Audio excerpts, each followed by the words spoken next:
Forward defence location पर तैनात जवानों के लिए बीएसएफ समय समय पर राहत सामग्री भेजती रहती है, लेकिन इस बार उसने ऐसी ही एक पोस्ट पर तैनात जवान के लिए बहुत ही खास चीज भेजी। ये खास चीज क्या है, ये हम आपको बताने वाले हैं। दरअसल एक पोस्ट पर तैनात जवान को घर पहुंचाने के लिए बीएसएफ ने अपना हेलीकॉप्टर भेज दिया।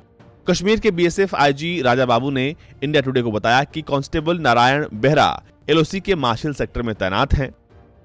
आईजी ने बताया कि जवान को अपनी शादी के लिए उड़ीसा जाना था, लेकिन खराब मौसम के कारण जवान नहीं जा पा रहा था, इसलिए बीएसएफ ने जवान को उसके घर पहुंचाने के लिए हेलीकॉप्टर भेज दिया। केंद्र सरकार और बीएसएफ लगातार जवानों के वेलफेयर के लिए काम कर रही है। यही वजह है कि बीएसएफ के जवान को शादी में जाना था तो उसको जाने के लिए हेलीकॉप्टर दे दिया गया। दरअसल 2 मई को बीएसएफ के जवान की शादी है। मौसम बिगड़ने की वजह से जवान को प्लेन एरिया में आने में काफी दिक्कतें हो रही थी। ये जानकारी जब बीएसएफ के आईजी राजा बाबू सिंह को पता चली तो उन्होंने जवानों के वेलफेयर को लेकर जवान नारायण बेहरा को उसके गृह जनपद पर पहुंचाने के लिए हेलीकॉप्टर की व्यवस्था कराई और फिर जवान को नीचे लाया। इसके बाद जवान को उड़ीसा के लिए रवाना कर दिया गया। केंद्रीय गृह मंत्रालय ने सीएपीएफ यानी कि केंद्रीय सशस्त्र पुलिस बल के जवानों को कई रूटों पर हवाई यात्रा की मंजूरी दे दी है। इंडिगो एयरलाइंस केंद्रीय सुरक्षा बलों को लाने और ले जाने की जिम्मेदारी संभाल रही है। खास बात यह है कि सीएपीएफ को मिली हवाई सेवा 31 जुलाई 2023 तक अब जारी रहेगी। सूत्रों के मुताबिक दिल्ली से उत्तर पूर्व के राज्यों, पश्चिम बंगाल और छत्तीसगढ़ तक हवाई सेवा यानी एयर कुरियर सर्विस शुरू कर दी गई है।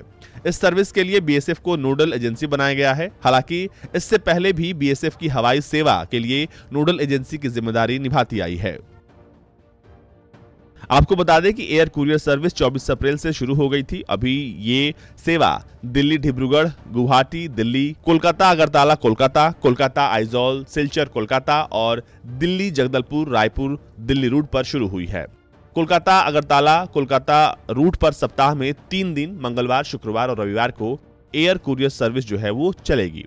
आपको बता दें कि ये जो खबर है कि आखिर बीएसएफ की जवान को घर पहुंचने के लिए बीएसएफ ने अपना हेलीकॉप्टर दे दिया, ये अपने आप में एक सुखद खबर है और ये खबर दिखाती है कि सरकार बीएसएफ के जवानों के लिए क्या कुछ कर रही है और आगे क्या कुछ प्लानिंग है। इसका सीधा और जीता जागता उदाहरण है हेलीकॉप्टर से जवान को वापस प्लेन एरिया में लाना। ब्यूरो रिपोर्ट, भारत तक।